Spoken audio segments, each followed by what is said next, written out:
అందిస్తాను నా తండ్రి చిత్తం అయితే. మీరు జాగ్రత్తగా వినండి. బోల్డ్ అంత ఆశతో దూరాల నుంచి కష్టపడి వచ్చారు. దేవుడే మాట్లాడాలని ప్రార్థన చేశాం. ఈ ఘటాన్ని వాడుకొని దేవుడు మీతో మాట్లాడని ఇష్టపడ్డాడు కనుక నమ్మి కనిపెట్టండి. మీకు అందే సమాచారం మీకు అందిస్తాడు పరిశుద్ధాత్ముడు. ఆమెన్. మొదటి పాయింట్ చెప్తున్నాను. దేవుణ్ణి ఆత్మలో కలిసి కొనుట, దేవుణ్ణి ఆత్మలో సేవించుట అనే విషయం ఫస్ట్ మన మైండ్కి ఎక్కాలి.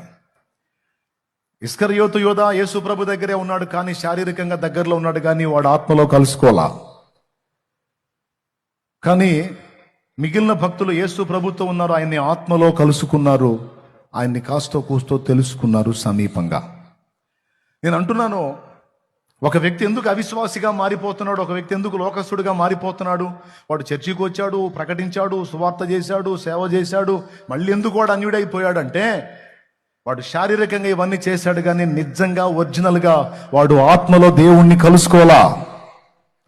ఒకడు ఆత్మలో దేవుణ్ణి కలుసుకుంటే తన ఆత్మయందున్న దేవుణ్ణి ఒకడు గుర్తుపట్టి అక్కడ దేవుణ్ణి సేవిస్తే వాడు చచ్చిపోవటానికైనా ఇష్టపడతాడు, కానీ దేవుణ్ణి మాత్రం పొర్రపాటును కూడా వదలడు. పౌలు చెప్తున్నాడు, దేవుణ్ణి ఎక్కడ సేవిస్తున్నాడో పౌలు చెప్తున్నాడు. దేవుడు తనలో ఎక్కడున్నాడో, ఎక్కడ దేవుణ్ణి సేవిస్తున్నాడో ఆ అడ్రస్ చూపిస్తున్నాడు. ఒక్కసారి రోమా పత్రిక 1వ అధ్యాయము 10వ వచనం 5వ లైన్ చదవండి. ఇందుకు ఆయన కుమారుని సువార్త విషయమై నేను నా ఆత్మయందు సేవించుచున్న దేవుడే నాకు సాక్షి. నేను నా ఆత్మయందు సేవించుచున్న దేవుడు, అది అడ్రస్. పౌలు తన ప్రాణ ఆత్మ దేహములు మూడి గురించి కాదు, కానీ ఆత్మను గురించి మాట్లాడుతూ నా ఆత్మయందు నేను సేవించుచున్న దేవుడు అన్నాడు. ఒక వ్యక్తిని మీరు గమనించండి, శారీరకంగా ఎవరో చెబితే వినటం వేరు, దేవుణ్ణి తనంతటా తాను వ్యక్తిగతంగా ఆత్మలో కలుసుకోవటం వేరు. జక్కయ్య అనేవాడు యేసు ప్రభుని గురించి విన్నాడు, కానీ ఒక రోజు వచ్చింది, యేసు ప్రభు అక్కడికి వచ్చాడు. వచ్చినప్పుడు సమీపంగానే ఉన్నాడు, మేడి చెట్టు మీద ఉండి చూస్తున్నాడు. కానీ ఆ చెట్టు కింద యేసయ్య ఆగి అంతమంది సమూహం ఉంటే వాళ్ళందరిని వదిలిపెట్టి జక్కయ్యనే స్ట్రైట్గా చూస్తూ, జక్కయ్య, నేడు నేను నీ ఇంట ఉండవలసి ఉన్నది, రా, నీ ఇంటికి నయా నేను వస్తుంది అన్నాడు. వానికి ఆశ్చర్యం. మనకు అనిపిస్తుంది శారీరకంగా యేసు ప్రభు జక్కయ్య ఒకరినొకరు పలకరించుకున్నారు అనిపిస్తుంది. ఆ పలకరింపులోనే జక్కయ్యను ఆత్మలో టచ్ చేశాడు ప్రభు. జక్కయ్యను ఎక్కడ టచ్ చేసి? ఆత్మలో టచ్ చేశాడు.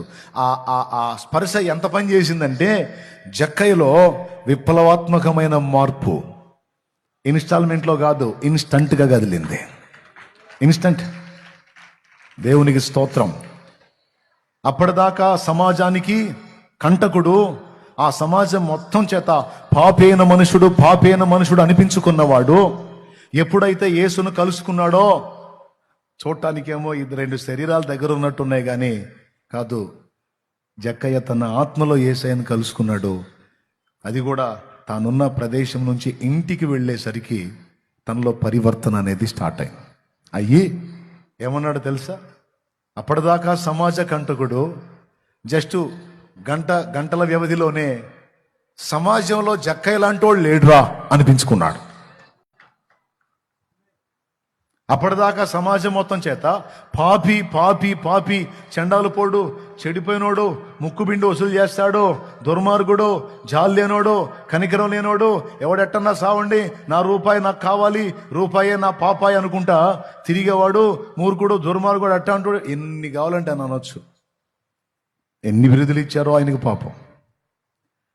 కానీ ఒక్కసారి యేసు ప్రభు ఆయన జీవితంలోనికి వచ్చి ఒక్కసారి అతన్ని యేసు ప్రభు కలుసుకుంటే అతని జీవితంలో, అతని హృదయంలో, అతని ఆత్మలో అనూహ్యమైనటువంటి మార్పు. దేవునికి స్తోత్రం.